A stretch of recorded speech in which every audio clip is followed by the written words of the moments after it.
What is up, guys? It's McMadeChief here, and welcome back to another comic book review. Now, today, I'm going to be doing a review of one of my all-time favorite comics, and I know everybody keeps saying, well, haven't you done this before? Well, I want to do a review of the second volume, because, to be honest, it's pretty different, and that is The Wicked and the Divine. I know I kept saying plus, but I think I should keep saying and from now on, so that's what I'm going to call it from now on. The Wicked and the Divine. Just check this book out. If I haven't said anything before that convinced you, then I want to convince you with this video. Despite it, and this is going to be a thing right now, I'm warning you, spoiler alert! If you want a spoiler-free review, check out my first volume of the review. But if you're fine with spoilers, then keep on going. But if you don't want any spoilers, just click off this video right now, because we're going to be spoiling what happens in the first volume, or at least the major twist of what happens in the first volume, and tiny bit of details in the second. So, without further ado, let's begin. You know what that means. It's premise time! So, Laura is traumatized after the death of Lucifer, Lucy, who she gotten to know throughout the whole volume of the last volume, and which is pretty much the major twist I was talking about. And while she's just wandering around London trying to grieve with the death, and after visiting her grave, she bumps into him, whatever, something god named Inanna. And, you know what, I'm going to call it It. And It describes of a festival that's going to happen that has a whole ton of new gods coming into the picture. And that's where we pretty much get introduced to a whole ton of new characters, as well as the other appearances of characters we love and know and love. And really, and Laura goes to this festival and stuff happens. Let's just say stuff happens. And really, that's it. Really, the premise doesn't really seem as big because this is just a continuation of the overall premise. So really, the premise is pretty small compared to the other one.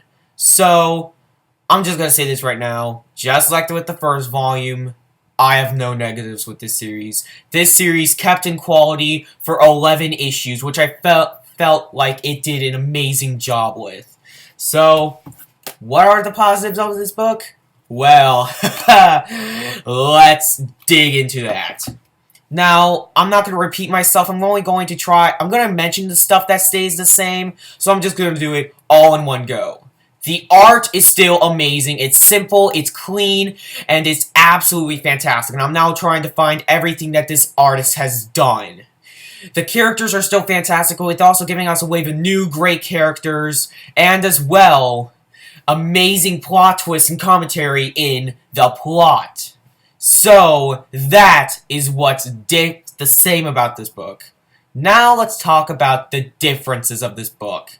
The major difference I found with the second volume compared to the first one is that there's more emphasis on the fame portion of the commentary. Now, with the first volume, it was kind of a equal blend between the pop star and the god commentary. It just kind of blends those two together. And while I still think it does some of the greatest commentary I've ever seen in a comic, or I'm going to say in a book series in general, I'm going to say this right now, it does have more emphasis on the pop star format, pop star commentary of the part of the commentary.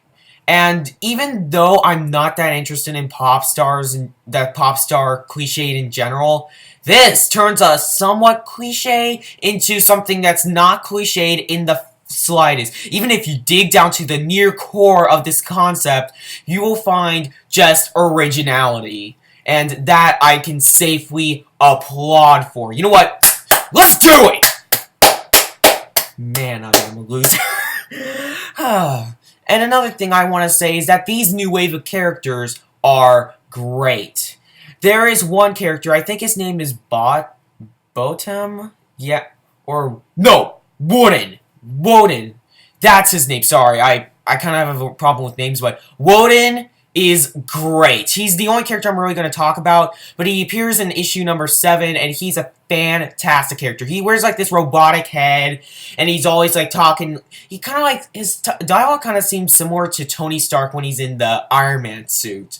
It's electronic more than anything, and that I found really interesting. And then, I'm just going to keep this review short. I'm going to talk about only one more thing. The ending. I'm not going to go on complete details with this, but the ending is one of the best endings I've ever seen in a comic. Like, in a graphic novel.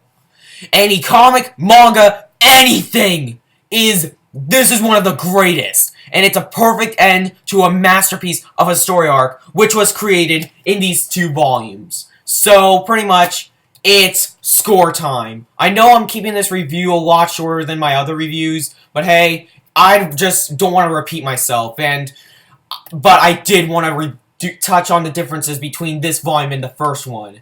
But still, the score has not changed. The Wicked and the Divine, Volume 2, is still a 10 out of 10. One of the greatest series of all time, and yet it only has 12 issues out, 2 volumes. Guys, pick this up. It is unbelievable. Just take my word for it. It's one of the greatest things I've ever read, period. Not just in graphic novels. So that was the review, guys, and I want to know what you guys thought of the first story arc of The Wicked and the Divine. So comment down below and tell me what you guys thought of the story arc, and also follow my Twitter for frequent channel updates. So, I'm not going to ramble on anymore. I'm Mega Man Chief Fan, and I'll see you later, guys.